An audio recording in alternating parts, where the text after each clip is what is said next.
अब मैं आपको डिस्कस करूंगा डिफरेंस बिटवीन कॉमर्शियल बैंक और सेंट्रल बैंक। कॉमर्शियल बैंक और सेंट्रल बैंक में क्या डिफरेंस है?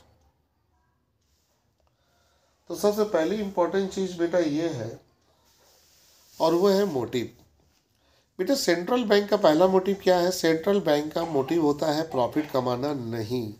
सेंट्रल बैंक का मोटिव होता है बच्चों ओनली पब्लिक वेलफेयर। जबकि भारत में जितनी भी कॉमर्शियल बैंक है उनकी मोटिव होती है ओनली ओनली प्रॉफिट कमाना। तो कॉमर्शियल बैंक का मोटिव है प्रॉफिट कमाना, और बच्चों सेंट्रल बैंक का मोटिव प्रॉफिट कमाना नहीं, पब्लिक वेलफेयर है।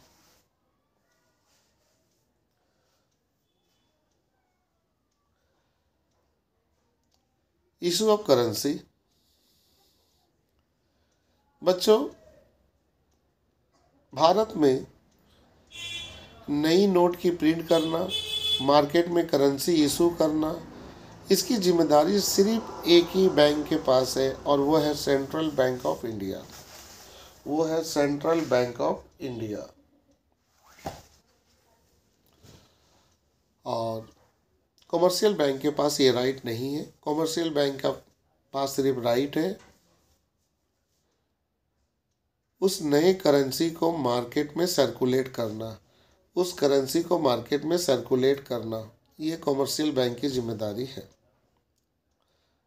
कॉमर्शियल बैंक नया नोट प्रिंट आउट नहीं कर सकती हैं। तो 2 पॉइंट क्लियर हो गया बच्चों। एक स्टेटस, एक हो गया आपको जाकर मोटिव। तो एक बार रिपीट कर देता हूँ, सेंट्रल बैंक का मोटिव है पब्लिक वेलफेयर, जबकि कॉमर्शियल बैंक का सिर्फ एक ही मोटिव है प्रॉफिट कमाना। और दूसरा इशू ऑफ करेंसी। भारत में नई नोट की प्रिंट करना, करेंसी को इशू करना, ये सिर्फ आरबीआई के पास पावर है, और सेंट्रल बैंक के पास ये पावर नहीं है। बस सेंट्रल बैंक सिर्फ करेंसी और नोट को सर्कुलेट करने का काम करती है मनी मार्केट में।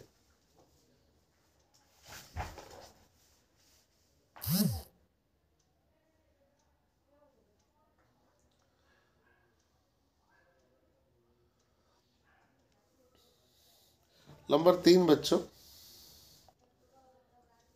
Number 3 ownership. आरबीआई आरबीआई यानी कि सेंट्रल बैंक जो होती है बच्चों, सेंट्रल बैंक के कंट्रोल और ऑन्ड, मतलब कंट्रोल और ऑनर गवर्नमेंट होती है। जबकि बच्चों कमर्शियल बैंक के कंट्रोल और ऑनर होते हैं दोनों, प्राइवेट ऑनर भी होते हैं और गवर्नमेंट ऑनर भी होते हैं। एग्जाम्पल के तौर पे पब्लिक कंपनी के ज़्यादातर मालिक जो होते हैं वो सरकार होते हैं, और प्राइवेट कंपनी के ज़्यादातर मालिक होते हैं इंडिविजुअल। तो बच्चों सबसे पहली बात है कि आरबीआई में एज ए सेंट्रल बैंक के जो ऑनर होते हैं वो गवर्नमेंट होते हैं, लेकिन कमर्शियल बैंक में ज़्यादातर ऑनर प्राइवेट ऑनर होते हैं in case of private company, लेकिन पब्लिक कंपनी के केस में ऑनर गवर्नमेंट हो सकते हैं।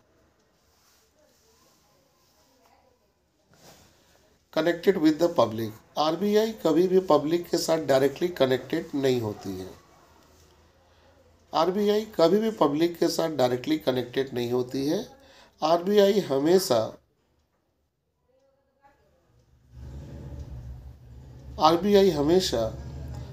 एक कर्टेन के पीछे काम करती है, एक पर्दा के पीछे काम करती है, जिसको पब्लिक कभी नहीं देख सकता।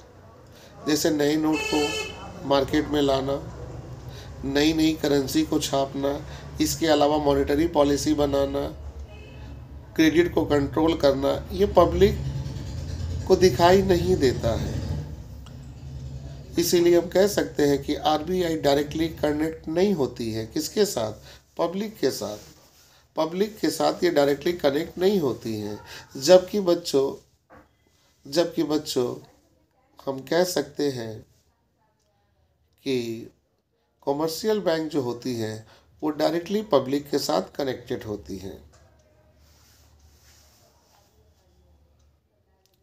अब आते हैं नंबर ऑफ बैंक।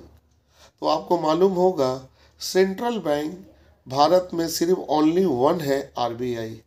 इनके कोई और ब्रांच नहीं है, इनके कोई सब्स्टिट्यूट भी अवेलेबल नहीं है। भारत में सिर्फ एक ही सेंट्रल बैंक है आरबीआई, जिनके पास मोनोपोली पावर है बैंक को कंट्रोल करने का। Point number 4। लेकिन सेंट्रल बैंक कमर्शियल बैंक जो होती है, कमर्शियल बैंक वो बहुत होती है। There are huge number of commercial bank. Commercial bank बहुत ज़्यादा होती है। वो सभी बैंक जिनका मोटिव प्रॉफिट कमाना है वो कमर्शियल बैंक के लिस्ट में चली जाती है। इसलिए भारत में कमर्शियल बैंक की तादाद बढ़ती जाती है, ये कभी सिंगल नहीं होती। अब आते बेटा रेगुलेटर एंड कंट्रोल। बेटा आरबीआई का रेगुलेटर एंड कंट्रोल किया जाता है द पार्लियामेंट के जरिए, यानी कि हमारी जो पार्लियामेंट है उनके जरिए आरबीआई को कंट्रोल किया जाता है। हमारे कॉन्स्टिट्यूशंस के जरिए आरबीआई को कंट्रोल किया जाता है, रेगुलेट किया जाता है। जबकि कमर्शियल बैंक का रेगुलेटर एंड कंट्रोल आरबीआई के द्वारा किया जाता है। तो बच्चों इस सभी को आप बहुत अच्छे तरीके से सुन लेना, 2 बार 3 बार कान में इसको लगा के सुनते रहना, ताकि आप उस सभी पॉइंट को याद रखें और आपके हाथ आसानी से चल सके। हम एक सीरीज़ शुरू कर दिए बच्चों आपके लिए, जो चैप्टर वाइज है, उस पर ज़्यादा बातचीत करने से आपके माइंड में वो चीज़ बैठ जाएगा और हम चाहते हैं कि वो चीज़ को आप गुनगुनाएं। तो ये सभी इम्पॉर्टेंस पॉइंट है जो मैंने डिस्कस किया। आई होप आप इसको ज़रूर सुनेंगे। बाय बच्चों।